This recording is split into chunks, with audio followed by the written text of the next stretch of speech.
Kehancuran Vietnam sudah jauh-jauh hari diprediksi Park Hang-seo, bahkan diucapkan ketika masih berada di puncak kesuksesan.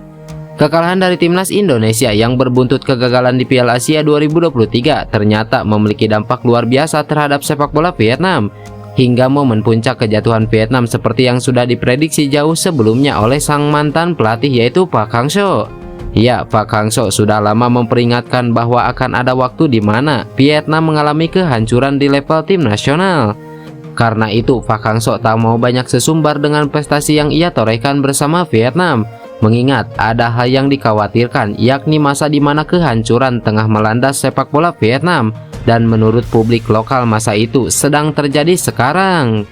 Mayoritas publik Vietnam merasa kualitas Philippe Drosser masih di bawah pengganti Park Hang-seo, maka wajar banyak kritik yang menyerangnya. Hasrat selalu memetik kemenangan dalam pertandingan yang diinginkan publik Vietnam masih belum bisa diwujudkan Philippe Drosser. Apa yang baik hari ini juga bisa jatuh ke neraka suatu hari nanti.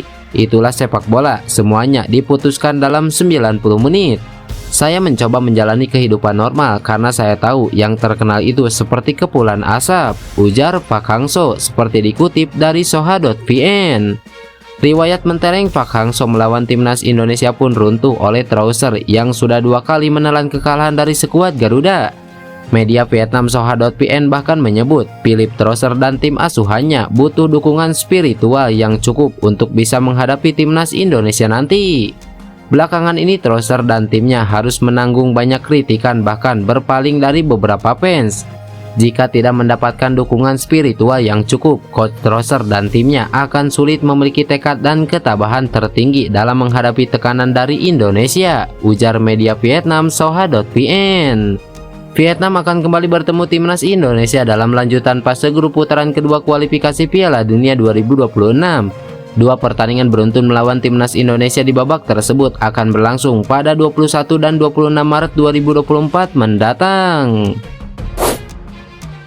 Klub Korea Selatan Suwon FC akan menggelar seleksi untuk pemain-pemain Indonesia. Proses seleksi itu akan dilakukan pada Juni 2024. Kepastian Suwon FC akan datang lagi ke Indonesia diungkapkan oleh NEST selaku agensi pencarian pemain yang bekerja sama dengan klub Korea Selatan tersebut. CEO NEST Park Dae-yeon mengatakan bahwa pencarian pemain itu dilakukan untuk melihat talenta-talenta pesepak bola Indonesia. Jika ada yang terbaik, maka nantinya NEST akan membawa pemain tersebut untuk bermain di Suwon FC atau klub-klub di Korea Selatan.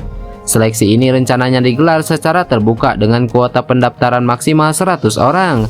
Seperti diketahui, Suwon FC baru saja menyelesaikan pemusatan latihan di Indonesia sejak 1 Februari 2024 lalu. Selama di Indonesia, Suwon FC menggelar 3 pertandingan uji coba. Hasilnya, klub yang bermain di K-League itu menang melawan Dewa United dan Bayangkara FC. Di Suwon FC ada salah satu pemain asal Indonesia yakni Pratama Arhan. Mantan pemain Tokyo Verdy itu mendapatkan durasi kontrak 1 musim. Suwon FC rencananya akan ke Indonesia lagi pada Juni 2024. Kami datang ke Indonesia untuk mencari pemain-pemain yang ada di sini, ujar Park Dae-yeon. Park Dae-yeon menambahkan NEST sudah berkoordinasi dengan Suwon FC untuk menggelar pencarian pemain dari Indonesia.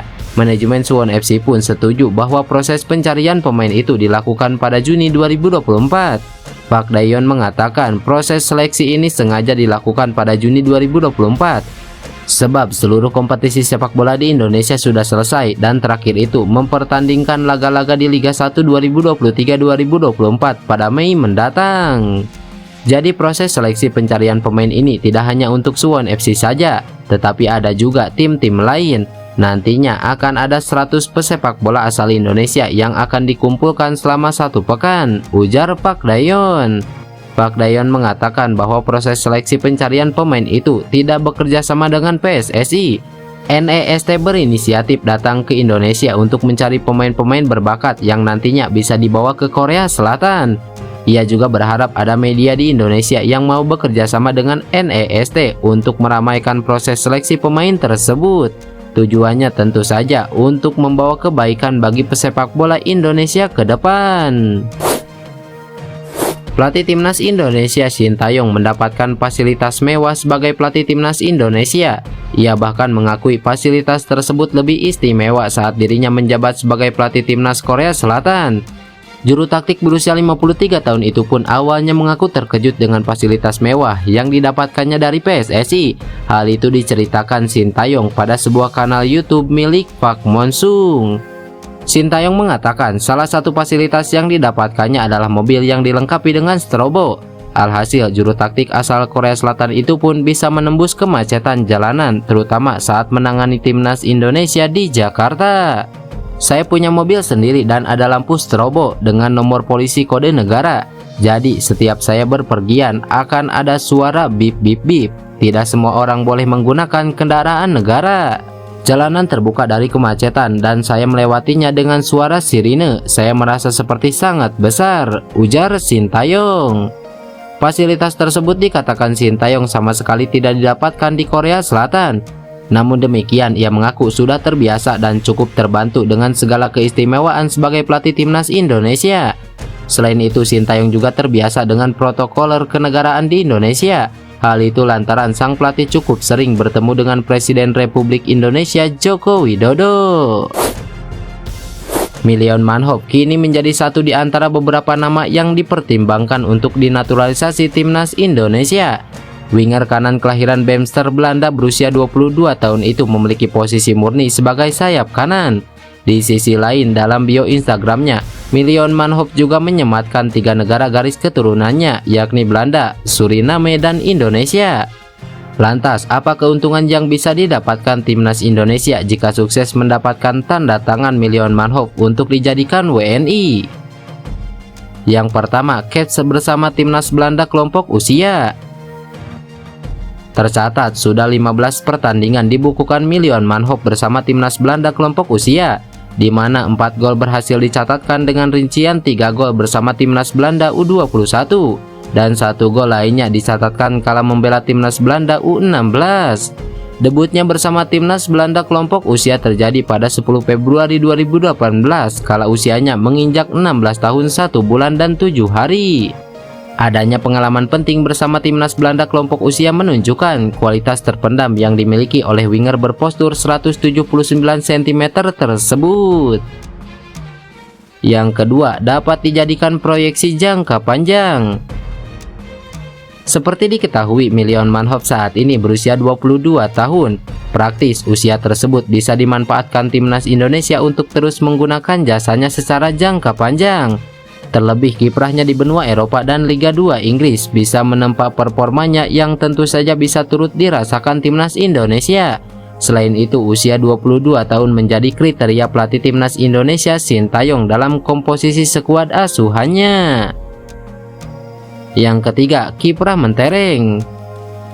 Seperti diketahui, Million Manhoef merupakan pemain jebolan asli Vitesse Junior.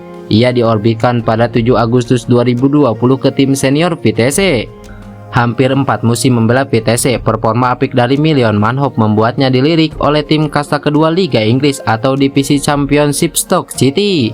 Stoke City mendatangkan Million Manhoef pada 1 Februari 2024. Menterengnya karir Million Manhoef tentu menjadi privilege tersendiri. Ia berpotensi membuat Rafael Schreik dan Jakob Sayuri yang berposisi sebagai sayap kanan tersisi dari line up karena kalah pamor dengan kiprah seorang Million Manhoef. Yang keempat, serba bisa. Berposisi asli sebagai winger, Million Manhoef diketahui juga lihai bermain di 3 posisi berbeda. Ketiga posisi yang kerap dimainkan adalah sayap kanan, kiri, dan juga bek kiri. Selain itu, ada beberapa posisi lain yang juga kerap dimainkan oleh Million Manhoef. Yang kelima, kidal dan mematikan. Million Manhoef mempunyai tendangan kaki kiri yang mematikan dan gesitnya dalam menyisir sisi sayap. Selain akurasi sepakan kaki kiri, Million Manhoef juga dikenal memiliki crossing mematikan menggunakan kaki kidalnya tersebut. Hal itu kerap diperlihatkan kala masih membela Vitesse di Eredivisie Belanda. Untuk skill, ketenangan dalam berhadapan one-on-one menjadi spesialisasinya. Gaya main santai dengan memanfaatkan kecepatan dan kelincahan kakinya membuat Million Manhoef kerap mampu meloloskan diri dari pengawalan ketat lawan.